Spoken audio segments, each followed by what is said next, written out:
দেবিদ্বারের কৃতি সন্তান, সারা বাংলার গর্ব, সারা বাংলার অকুতোভয় সৈনিক হাসনাত আব্দুল্লাহ, সে আমারই ছাত্র, আমার হাতে গড়া ছাত্র। আমার লাকসাম উপজেলা ছিল এক ফ্যাসিস্টের ঘাঁটি। মোহাম্মদ আলীর অত্যাচারে আমরা ছিলাম একদম অন্যরকম অবস্থা। কুমিল্লার সন্তানেরা সেই ৭১-এর পর থেকে ২০২৪ পর্যন্ত ওই ফ্যাসিস্টদের মাটির সাথে মিশিয়ে দিয়েছিল। স্বাধীনতা উত্তর প্রায় ৫৩ বছর পার হয়ে গেল, এখনো বাংলাদেশের মানুষ স্বাধীনতার স্বাদ ভোগ করে নাই। বিভিন্ন সময়ে আমরা শাসকের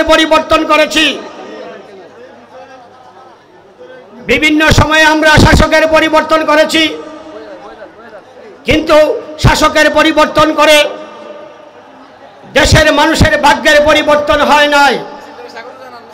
যারা ক্ষমতায় গেছে তারা এই ক্ষমতাকে কুক্ষিভূত করে নির্বাহী ক্ষমতার অধীনে সারা দেশের সাংবিধানিক প্রতিষ্ঠানগুলিকে নিয়ন্ত্রণ করে গুম, খুন, হত্যা, নির্যাতন, নিপীড়নের মাধ্যমে দেশকে এক জীবন্ত কারাগারে রূপান্তরিত করেছে। সুধীবৃন্দ, এই ৫৪ বছরে দেশকে একটা জীবন্ত কারাগারে রূপান্তরিত করেছে বিভিন্ন শাসক গোষ্ঠী।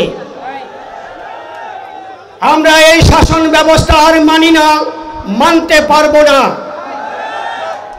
আমরা চাই শাসন ব্যবস্থার পরিবর্তন। শাসকের পরিবর্তন ৫৪ বছর করেছি। শেখ মুজিবের শাসন দেখেছি, শেখ হাসিনার শাসন দেখেছি, খালেদা জিয়ার শাসন, এরশাদের শাসন ব্যবস্থা আমরা দেখেছি। সুতরাং যদি সংবিধানের পরিবর্তন করা না হয় তাহলে আবার এই ফ্যাসিবাদী সরকার প্রতিষ্ঠিত হবে। সুতরাং এই ফ্যাসিবাদী সরকারকে যদি উৎখাত করতে চাই তাহলে শাসকের পরিবর্তে আমাদেরকে শাসন ব্যবস্থার পরিবর্তন করতে হবে। সুতরাং শাসন ব্যবস্থার পরিবর্তনকে সামনে নিয়ে এনসিপি আজ মাঠে রাজনৈতিক সংগঠন গঠন করে সারা দেশে পদযাত্রার মাধ্যমে শুধু এই বার্তাই দিয়ে যাচ্ছে যে আমরা শাসকের পরিবর্তনের পরিবর্তে শাসন ব্যবস্থার পরিবর্তন চাই।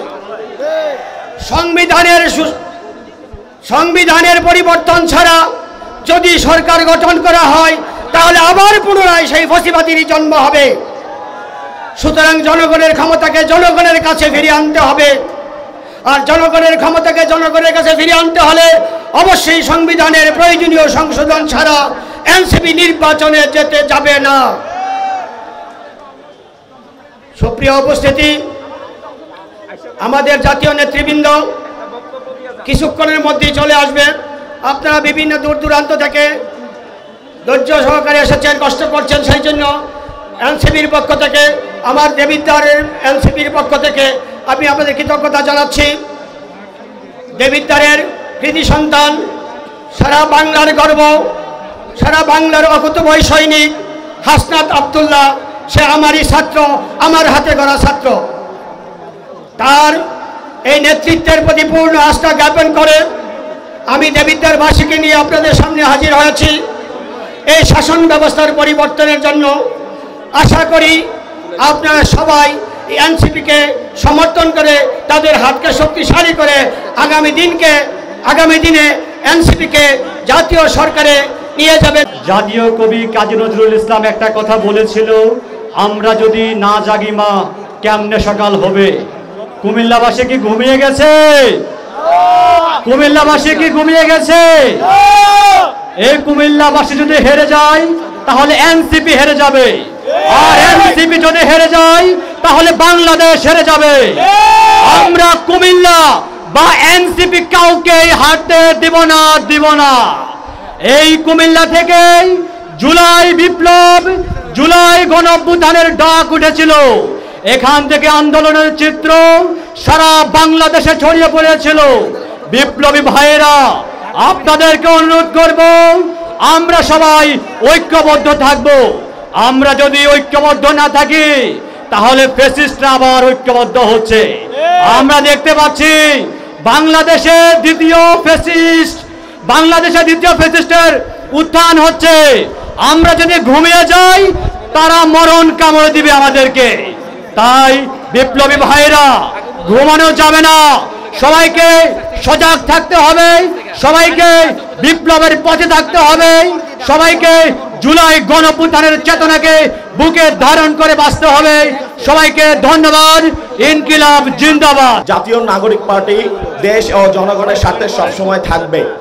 গত বছরের জুলাই আগস্টের গণবিপ্লবে আমরা সবার আগে এগিয়ে এসেছি জনসাধারণকে পাশে নিয়ে।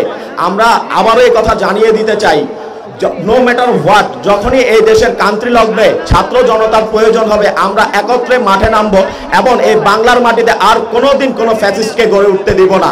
আমরা জানি আমাদের এই কুমিল্লার মাটি হলো বিপ্লবীদের ঘাঁটি। ৭১ হোক আর ২০২৪ হোক, কুমিল্লা থেকে সবসময় বিপ্লবীদের আহরণ হয়েছে এবং সেই জাতীয় বীররা সর্বোচ্চ সংখ্যক আমাদের কুমিল্লা থেকে এসেছে। সারা দেশে বীরদেরকে আমরা সম্মান জানাই, কিন্তু আজকে যেহেতু কুমিল্লার প্রোগ্রাম, আমার নিজের মাটির প্রোগ্রাম, আমি কুমিল্লার বিপ্লবীদের আন্তরিকভাবে ধন্যবাদ জানাই। এবং আমরা বলতে চাই এই কুমিল্লার মাটির, এই কুমিল্লার জনগণ যতবারই এই বাংলার মাটিতে ফ্যাসিস্টরা গড়ে ওঠার চেষ্টা করবে আমরা শক্ত হাতে প্রতিহত করব। আমার লাকসাম উপজেলা ছিল এক ফ্যাসিস্টের ঘাঁটি। মোহাম্মদ আলীর অত্যাচারে আমরা ছিলাম একদম অন্যরকম অবস্থায়, আমাদের কোনো বাক স্বাধীনতা ছিল না, কিন্তু তার এই ফ্যাসিস্ট সেই ৭১-এর পর থেকে কুমিল্লার বীর সন্তানেরা সর্বপ্রথম ফ্যাসিস্টকে মাটির সাথে মিশিয়ে দিয়েছিল কোন এলাকার সন্তান? কুমিল্লার সন্তানেরা সেই ৭১-এর পর থেকে ২০২৪ পর্যন্ত ওই ফ্যাসিস্টদের মাটির সাথে মিশিয়ে দিয়েছিল এবং ২৪-এর পর থেকেও আমরা যতই ফ্যাসিস্ট আসবে ইনশাআল্লাহ এই কুমিল্লার সন্তানেরাই তাদেরকে উত্থান হতে দিবে না এবং সারা বাংলাদেশের নেতৃত্ব দিবে কুমিল্লার সন্তানেরা। ইনকিলাব জিন্দাবাদ। জুলাই বিপ্লবের মাধ্যমে বাংলাদেশের মধ্যে একটি স্বৈরশাসক ফ্যাসিস্ট আওয়ামী সরকারের পতনের মাধ্যমে আমাদের এনসিপির নেতৃত্বে তথা বৈষম্যবিরোধী ছাত্র আন্দোলনের নেতৃত্বে আমরা বাংলাদেশ বিনির্মাণের জন্য আমরা সারা বাংলাদেশে ছাত্র জনতা ঐক্যবদ্ধ হয়েছি। কিন্তু আমরা এই বর্তমান প্রেক্ষাপটে আমরা দেখতে পাচ্ছি কিছু সংখ্যক লোক নিজেদের স্বার্থ চরিতার্থ করার জন্য এদেশের সংস্কারকে বৃদ্ধাঙ্গুল দিয়ে দেখানোর জন্য নির্বাচন তথা সরকার ক্ষমতা যাওয়ার কূটকৌশল করছে। তাই আপনাদের এই টাউন হল ময়দানে কুমিল্লাবাসীকে দৃঢ়ভাবে বলতে চাই, আমরা কুমিল্লাবাসী এবং এনসিপির নেতৃত্বে ঐক্যবদ্ধ থাকে সংস্কার এবং এদেশের বিনির্মাণের জন্য কাজ করব। সবাই ভালো থাকবেন। সবাইকে সংগ্রামী সালাম এবং শুভেচ্ছা জানিয়ে আমি বক্তব্য শেষ করছি। আসসালামু আলাইকুম।